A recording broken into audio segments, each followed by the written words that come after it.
अस्सलाम वालेकुम एवरीवन। आज की जो वीडियो है उसके अंदर हम बात करेंगे कि ऑनलाइन एमडी कैट 2021 जो है उसकी फ़ाइनल प्रिपरेशन के अंदर हमने क्या क्या काम करने हैं।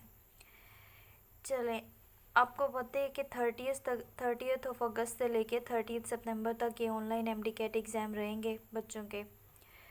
तो हुआ होना ये है कि एक एक्सपेक्टेशन लगाई जा रही है कि जिनके एग्ज़ाम्स जल्दी हैं उनके एग्ज़ाम्स आसान होंगे, बट ये एक्सपेक्टेशन है। इससे मुराद ये नहीं कि ज़्यादा लीनियंसी नहीं, इट मीन्स के 5 से 6 MCQ आप लोगों को आसान आएंगे और उनको 5 से 6 MCQ आसान नहीं आएंगे। लेकिन रेशो सारे पेपर की यही रहेगी कि आपके पास 20% जो है वो इजी होगा, 20% आपके पास डिफ़िकल्ट होगा और दरमियान में जो 60% है वो आपके पास मॉडरेट होगा। ये रेशो सारे एग्ज़ाम्स के अंदर फॉलो की जाएगी, ठीक है। दूसरा, हमें ये भी पता है कि बायो के अंदर हमारे पास आने हैं 68 MCQs, बाकी फ़िज़िक्स केमिस्ट्री के अंदर 56, इंग्लिश के 20 और 10 जो है वो लॉजिकल में आने हैं। ये हमारे पास आगे क्लासिफिकेशन आपके एग्ज़ाम की MCQ की। बेसिक चलें तो आपको पता है कि 210 MCQs हैं जो आपने 3 घंटों में कंप्लीट करने हैं। अब बात करते हैं कि फ़ाइनल प्रिपरेशन कैसी की जाए। फ़ाइनल प्रिपरेशन में क्या चीज़ हो जो हमारा ये जो ऑनलाइन एमडी कैट है वो क्लियर हो जाए, या इसका सिलेबस जो काफ़ी बच्चों का कंप्लीट नहीं है एकेडमीज़ जिन्होंने ज्वाइन की थी, क्योंकि एकेडमीज़ के सेशंस को नहीं पता था कि ये लदा एग्ज़ाम्स कंडक्ट होगा। तो क्या किया जाए, कैसे प्रिपेयर किया जाए, उस पेपर को कैसे कंप्लीट किया जाए जो सिलेबस रह गया। तो let me tell you one thing. I know ये वीडियो मैंने काफ़ी लेट बनाई है, लेकिन still this tip is going to help you out. 1 से 2 दिन, दीज 1 to 2 days, इन 1 से 2 दिनों के अंदर अपना वो सिलेबस कंप्लीट कर लें जो आपका एकेडमीज़ के अंदर नहीं हुआ, जो आपका रह गया, जिसको आपने एक बार भी हाथ नहीं लगाया अभी तक।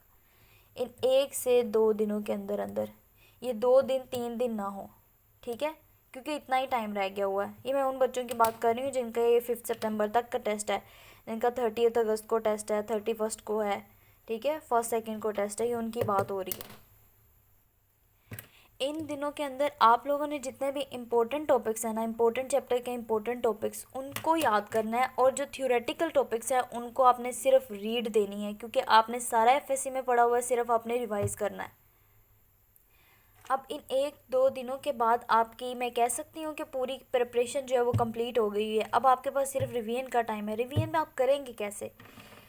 रिवीजन ये है कि आपने उस एक दिन जो है ना सारे अपने फिज़िक्स केमिस्ट्री बायो इंग्लिश इस सब को रिवाइज़ कर लिया, ठीक है। लेकिन फिर भी आपको है कि मेरी शॉर्ट कमिंग्स हैं, इंग्लिश में फ़िज़िक्स में कुछ हैं शॉर्ट कमिंग्स। वो शॉर्ट कमिंग्स आपने अपने एक पेपर के ऊपर लिखनी है। वो एक पेपर, 1 से 2 पेपर ना ठीक है। हो सकता है, मेरा कहने का मतलब है कि मिनिमम शॉर्ट कमिंग्स आपने लिखनी है, ठीक है। यानी वो शॉर्ट कमिंग्स जो आपने बार बार टेस्ट दिए हैं लेकिन फॉर्मूलाज फिज़िक्स के आपको याद नहीं हो रहे, आपने इंग्लिश के बार बार टेस्ट दिए हैं लेकिन वो एक रूल है जो बार बार आपका गलत हो रहा है। केमिस्ट्री का पेपर आपने दिए MCQs, लेकिन वो एक चैप्टर के कुछ कॉन्सेप्ट्स हैं जो आपके याद नहीं हो रहे आपको, ठीक है। वो आपने इसके ऊपर नोट कर लेने हैं। ये पेज आप लेके जाओगे अपने एग्जामिनेशन हॉल में पेपर देने से पहले। मेरा जब एमडी कैट एग्ज़ाम था तो उसके अंदर मैंने फ़िज़िक्स के फॉर्मूलाज लिखे थे, इंग्लिश के मैंने रूल्स लिखे थे जो एडवर्ब्स और प्रेपोजिशंस और पंक्चुएशन वाले थे जो मुझे भूल रहे थे, ठीक है। और केमिस्ट्री के अंदर ना मैंने ऑर्गेनिक के अंदर क्लासिफिकेशंस बनाई हुई थी, उसको मैंने लिख लिया था इस पेज के ऊपर, ठीक है। आप अपने मुताबिक बना सकते हैं ये पेज, जिस तरह आपको जो आपको डिफ़िकल्टी है वो आप इस पेज पर लिख के ले जाएं। यहाँ पर आपकी तैयारी ख़त्म हो जाती है। इससे आगे आपने कुछ नहीं पढ़ना। आपने जो पढ़ना था वो आपने अब तक पढ़ लिया, ठीक है। अब आप एग्ज़ाम देने के लिए जा रहे हैं। How will you go for your exam? आपको पता ही होगा कि एग्ज़ाम में जाने से पहले आपने अपनी ना CNIC कॉपी जो है वो लेके जानी है बेफॉर्म, यानी कि आपने अपनी रोल नंबर स्लिप लेके जानी है। कोई पेन पेंसिल कैलकुलेटर मोबाइल कुछ भी अंदर अलाउ नहीं होता। इस बार क्या है, ऑनलाइन सिस्टम है, वो आपको टैब्स दे देंगे। टैब्स के ऊपर आपके एमसीक्यूज़ आएंगे और आपको साथ ही एक वाइट बोर्ड मिल जाएगा, एक आपको ब्लैक मार्कर मिल जाएगा रफ वर्क करने के लिए, साथ एक इरेज़र मिल जाएगा। आप उसे इरेज करके बार बार उसके ऊपर रफ वर्क कर सकते हैं, ठीक है। और टैब के ऊपर आप अपने एमसीक्यू सॉल्व करेंगे। अब आप अपने सेंटर के ऊपर अपनी सारी चीज़ें लेकर पहुंच गए हैं। आपने क्या करना है, एक चॉकलेट और वाटर बोतल अपने साथ रखनी है जो आप अंदर लेकर जाएंगे। वाटर बोतल आमतौर पे वहीं सेंटर से ही मिल जाती है, लेकिन चॉकलेट लेके जाना ज़रूरी क्यों है? It might be sound funny to you, लेकिन चॉकलेट लेके जाना ज़रूरी इसलिए है कि समटाइम्स एंग्जाइटी या पैनिक के सिचुएशन में हाइपोग्लाइसीमिया हो जाता है, यानी आपका ब्लड ग्लूकोज लेवल ड्रॉप कर जाता है, ठीक है। तो chocolate is the best way to boost your glucose level up, या आपको रिलैक्स करने के लिए वो चॉकलेट बड़ी काम आएगी आपके उस वक्त। कंफर्टेबल सी ड्रेसिंग करके जाएं, सारी अपनी चीज़ें पूरी करके जाएं। एक दिन पहले अपनी 8 घंटे की नींद पूरी करके जाएं।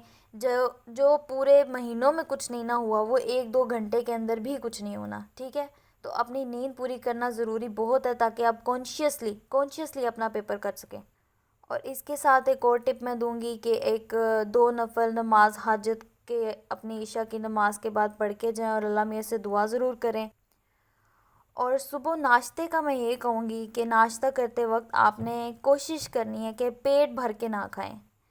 पेट भर के खाने से मुराद के 2-2 पराठे और 3 ऑमलेट, इस तरह की चीज़ें ना खाएं।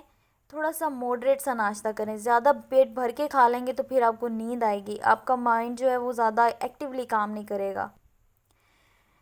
अब मैं आपको एक बात कहूँगी कि चूंकि आपको पता है कि आपको ये 210 एमसीक्यू हैं, ठीक है, और कोई नेगेटिव मार्किंग नहीं है, तो आपको ये पता होना चाहिए कि आपने कोई भी एमसीक्यू छोड़ना नहीं है।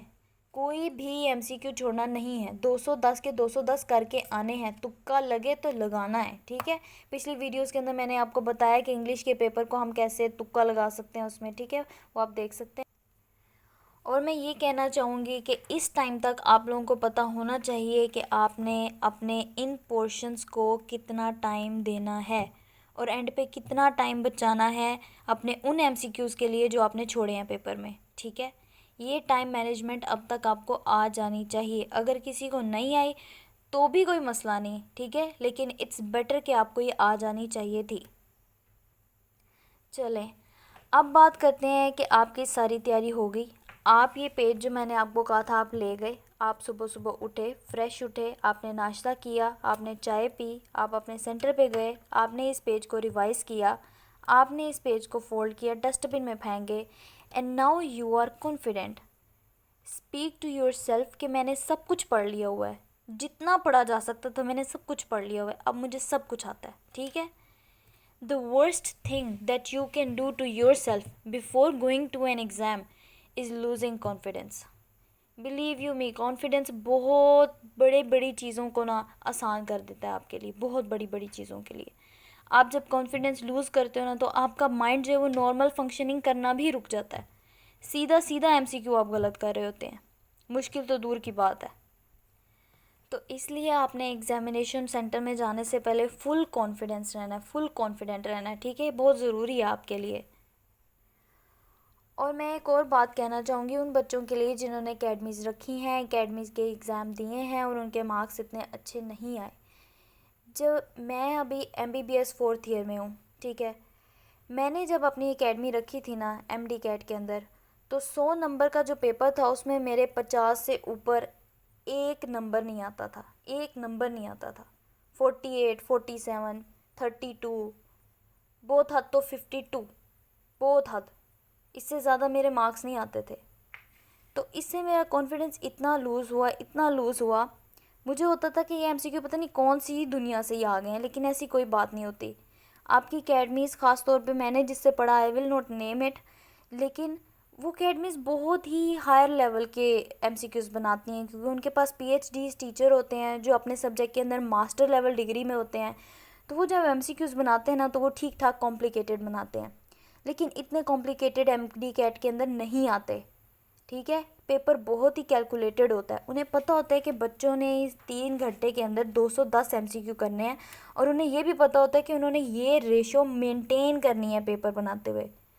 कभी ऐसे नहीं होगा कि ये डिफ़िकल्ट लेवल 20 से 30% चला गया, ये 20% ही रहना है। 20% में जितने MCQs का नंबर बनता है उससे एक ऊपर MCQ मुश्किल नहीं आना। ठीक हो गया। At the end as I always says that best of luck to all of you. आपने घबराना नहीं है, फुल कॉन्फिडेंस के साथ जाना है। आपने सब कुछ पढ़ लिया हुआ है, आपको सब आता है, आपने 2 साल FSC की है, तो ये चंद महीनों की तैयारी जो है वो ना कुछ आपका बिगाड़ सकती है और ना कुछ आपका वैसे बना तो सकती है, लेकिन खैर आपका कुछ नहीं बिगाड़ेगी। ये 2 महीने की तैयारी अच्छी हुई है बुरी हुई है, आपने 2 साल FSC पढ़ी है, ठीक है। और इंशाल्लाह अल्लाह ताला आप सबकी ड्रीम जॉब्स जो हैं, आप सबके जो ड्रीम्स हैं वो पूरे करे। और इंशाल्लाह paper of 2021 is surely a different one, but I hope and I believe that it's going to be an easy one, inshallah.